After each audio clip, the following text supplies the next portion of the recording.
Hello, this is Dr. Grande. Today's question asks if I can analyze the mental health and personality factors at work in the James Bulger case. Just a reminder, I'm not diagnosing anybody in this video, only speculating about what could be happening in a situation like this. If you enjoyed this video, please like it, subscribe to my channel, and consider supporting me on Patreon. I'll put the link to Patreon in the description for this video. So first I'll start with the timeline of the crime, move to the investigation and the trial, then to the mental health and personality factors. So starting with the timeline, we move to February 12, 1993, the New Strand Shopping Center in the city of Bootle near Liverpool, England. Here we see Robert Thompson and John Venables, both 10 years old, skip school, and they are in the shopping center stealing various items from stores. Later we would find out from one of the boys that they were looking for a child to abduct so they could throw the victim onto the roadway to be hit by oncoming traffic. They attempted to lead a 2-year-old boy away from his mother, but the mother stopped them. They moved on to another target after this. His name was James Bulger, a 2-year-old boy who was there with his mother, Denise Bulger. Thompson and Venables took the opportunity to grab Bulger's hand and walk him out of the shopping center. They walked a quarter mile to a canal where they injured Bulger's face. They proceeded walking again around Liverpool for over 2 hours, eventually ending up at a railway station, but not before being seen by 38 different bystanders, many of whom noticed that Bulger was injured, many of whom noticed he was crying, none of whom intervened to help him.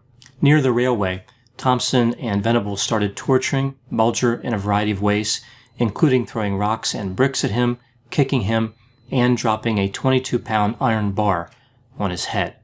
That fractured his skull. He would sustain 42 different injuries. It is not known which one or combination of those injuries caused his death. Before leaving the area, Thompson and Venables placed Bulger's bodies on the railway tracks. Later his body was severed in 2 pieces by a passing train. It would be discovered on February 14. Video recording from the shopping center captured Thompson and Venables walking out with Bulger. A woman recognized Venables from the video when it was broadcast on television. The pair was arrested on February 18. Now moving to the investigation and the trial. There was never really much doubt about the guilt of Thompson and Venables. In addition to the video recording and 38 bystanders that encountered them on the day of the crime, they both had blood on their shoes that matched Bulger, and blue paint was found on their clothing that matched paint found on Bulger's body. They were charged as adults. Mental health professionals told the court that both perpetrators understood the difference between right and wrong. Therefore, the court determined that the pair had the ability to act with criminal intent. They understood that what they did was a serious crime. Thompson and Venables were found guilty of murder on November 24, 1993. They were both 11 years old at this time. Eventually, they would be sentenced to 8 years by the trial judge. This was increased to 10 years by the Lord Chief Justice, and it was increased again to 15 years by the Home Secretary. A successful legal challenge resulted in the sentence being reduced back to the original 8-year term. A parole board in June 2001 determined that the murderers were no longer a threat to public safety. Shortly after this, they were released and given new identities, which included new passports. This lifetime anonymity means that anyone trying to figure out who they are is subject to prosecution, and many people have been prosecuted in an attempt to identify or locate Robert Thompson or John Venables. Lawsuits were filed in an attempt to remove this anonymity, but none of them were successful. The concern was that they would be in danger if people knew who they were. John Venables continued to commit crimes after his release. He started using illegal substances, drinking alcohol, and downloading indecent images of minors. He was returned to prison in 2010. He would be released in 2013. He was returned to prison in 2017, again for the possession of indecent images. He was sentenced to 40 months in prison starting in February 2018 when he was convicted. Whether he is still there or he has been released early has never been made public. Robert Thompson was never returned to prison after his release in 2001. Now moving to the mental health and personality factors. Mental health evaluations concluded that both Thompson and Venables had a very high chance of being rehabilitated. Each murderer accused the other of being the instigator during the trial, so it was never clear who was the leader. But most people involved in the case seemed to believe that Thompson was the leader.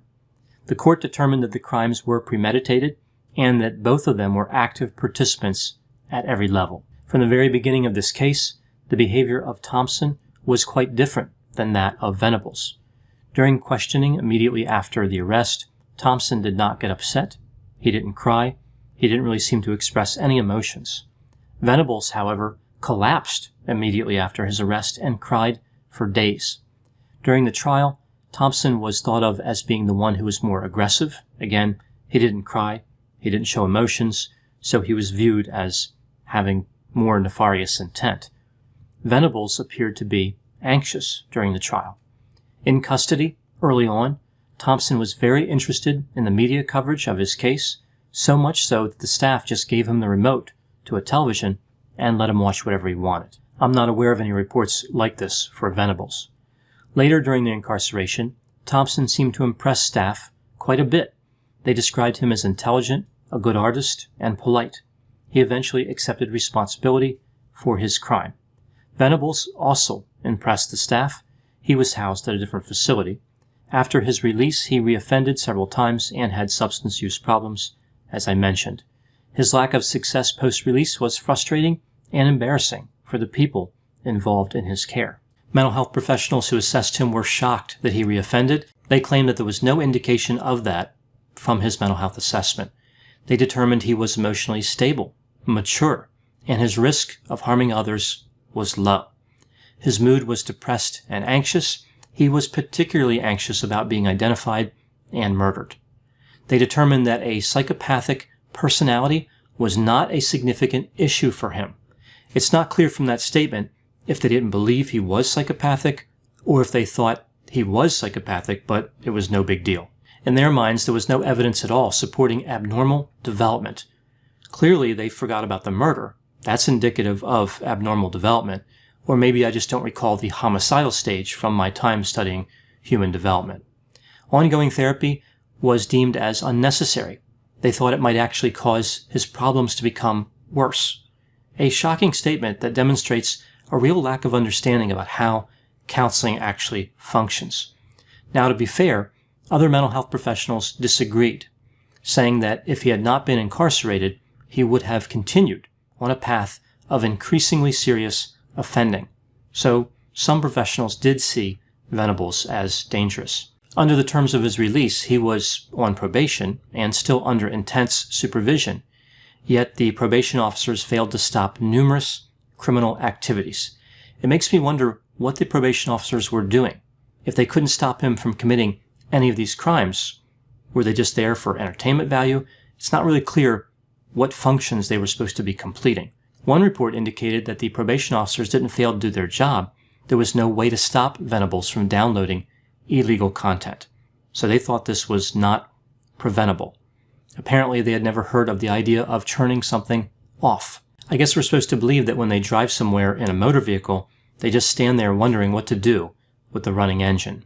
After all of John Venables' crimes came to light, mental health professionals who work with him acknowledge that some form of ongoing counseling was critical. So in the end, it appears they did think that counseling was valuable, but not until he was able to get away with these other crimes. So where does that leave us in terms of what's going on with the mental health of these two? There's really no way to know. There's been a lot of secrecy around their incarceration and treatment. Evidently, they both have post-traumatic stress disorder symptoms, and there are clearly concerns about psychopathy. Additionally, there are some concerns about paraphilia, particularly with John Venables. There are so many areas of concern in this case: the nature of the crime, the apparent lack of risk factors with Thompson and Venables. There was just no way to see this coming. They had skipped school several times, and that's certainly a bad sign, but most people who do that don't end up committing this type of crime. They planned their attack in advance, and they were incredibly callous, sadistic, and violent. Usually when a person commits an act this extreme, we find out that they work their way up to that level of action over the course of many years. These two jumped right into a life of crime with an assault and a murder. If that's where they started, it's pretty frightening to think of where they could have ended up. They didn't seem to have any safeties, no limits, nothing triggered in them to stop their actions as they were moving through the various criminal acts. They didn't get scared when they were caught by the mother of the first potential victim. They didn't get scared when they first led James away. They weren't really unnerved, even though 38 different bystanders had varying levels of contact with them, including many conversations with pointed questions, like, "What are you doing with this very young boy?" They were fearless and confident as they committed the crime. So why did this crime happen? It was an unlikely confluence of events. Two people with an ability to and desire to commit a heinous crime, who happened to go to the same school, who happened to be friends, who may have had psychopathic tendencies, and who happened to run into 38 different people who were unwilling to intervene. The next questions would be, was the sentence just, and should their identities have been kept a secret? There's no easy answers here. There's no precedent for sentencing people who were 10 years old when they committed this type of murder. If somehow it were up to me, and I'm glad it's not, I would have gone with 20 years in prison for each of them. This would let them get through some of the more impulsive stages of development and let the staff observe patterns that really only emerge over a longer period of time. It also would protect the public from danger for a longer period of time, and given the seriousness of their crime, that is something that needs to be considered. As far as their identities being a secret, it's hard to imagine that they would have been able to survive if people knew their identities. Right? There's a lot of people that were very upset with them. Some people have asked, why should they get special treatment? Other people who commit these types of crimes are not given new identities. I think the reason for that is that other people who commit these types of crimes are never released from prison, or they're released so many years later that people really forget what happened.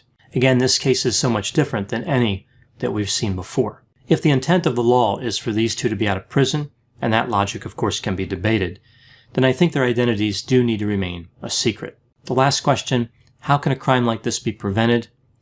Again, it's very hard to know what to do in terms of preventing people from this type of offending, especially when they're so young and no one would expect that. I think the focus would need to be more on what happened with the bystanders. So we need to see more education about the bystander effect. If something doesn't look safe, reasonable, or appropriate, as was the case here, right, it was clear that something was wrong, it should be reported. So those are my thoughts on the James Bulger case. Please put any opinions and thoughts in the comments section. They always generate an interesting dialogue. As always, I hope you found my analysis of this topic to be interesting. Thanks for watching.